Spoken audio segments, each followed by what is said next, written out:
Sahabat setia Gowori yang dikasih Tuhan, Shalom. Hari ini adalah Jumat 12 Desember 2025. Kita kembali akan bersama-sama hari ini merenungkan firman Tuhan yang diambil dari Injil Matius 11 ayat 16 sampai dengan 19. Mari kita siapkan hati kita. Haleluya, haleluya, haleluya. Tuhan pasti datang, sambutlah dia, dialah pangkal damai sejahtera. Haleluya, haleluya, haleluya. Tuhan bersamamu dan bersama rohmu. Inilah Injil suci menurut Matius, dimuliakanlah Tuhan. Yesus berkata kepada orang banyak, dengan apakah akan kuumpamakan angkatan ini? Mereka itu seumpama anak-anak yang duduk di pasar dan berseru kepada teman-temannya, kami meniup seruling bagimu tetapi kalian tidak menari. Kami menyanyikan kidung duka tetapi kalian tidak berkabung. Sebab Yohanes Pembaptis datang, ia tidak makan dan tidak minum. Dan mereka berkata, ia kerasukan setan. Kemudian anak manusia datang, ia makan dan minum. Dan mereka berkata, lihatlah seorang pelahap dan peminum, sahabat pemungut cukai dan orang-orang berdosa. Tetapi hikmat Allah dibenarkan oleh perbuatannya. Demikianlah sabda Tuhan, terpujilah Kristus. Sahabat setia Gowori yang dikasih Tuhan, Shalom. Zaman sekarang ini disebut sebagai zaman post-truth. Yang namanya kebenaran itu bisa dirancukan. Yang benar tidak selalu menjadi benar. Tergantung siapa yang ngomong, siapa yang bicara, siapa yang berkepentingan di dalamnya. Celakanya, yang tidak benar, yang salah, justru malah jadi benar.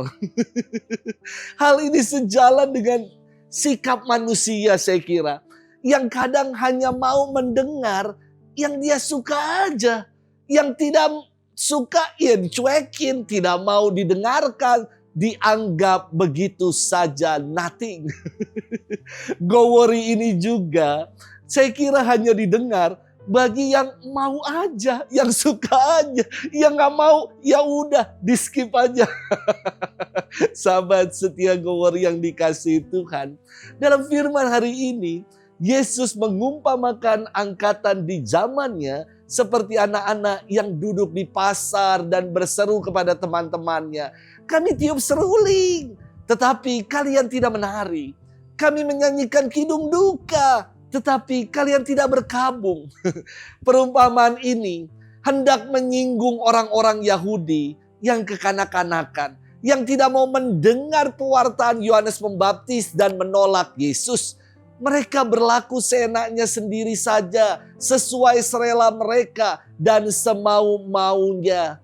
Seperti yang saya bilang tadi di bagian pengantar, setiap manusia hanya mau mendengar yang ingin ia dengar saja. Yang gak mau, ya udah mereka akan tutup telinga rapat-rapat.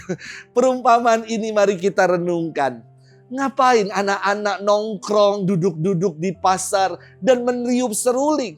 Juga ngapain sih anak-anak menyanyikan kidung duka di pasar?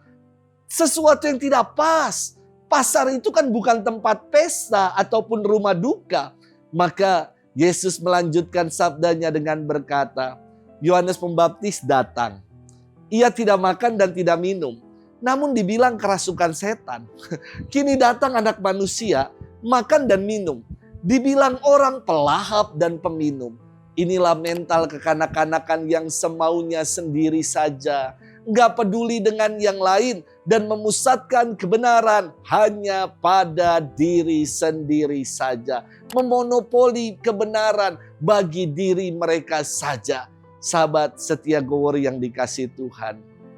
Mari kita bertanya bagaimana dengan diri kita.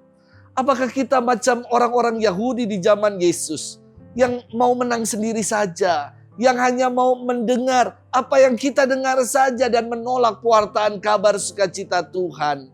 Atau maukah kita menjadi pribadi-pribadi yang sungguh mau terbuka akan pewartaan Tuhan, akan sabda Tuhan. Hingga akhirnya sabda yang senantiasa kita dengar, kita renungkan, itulah yang mau kita perjuangkan, yang mau kita buat dalam keseharian hidup kita. Selamat bermenung, Tuhan memberkati kita semua, Bapa dan Putra dan Roh Kudus. Amin.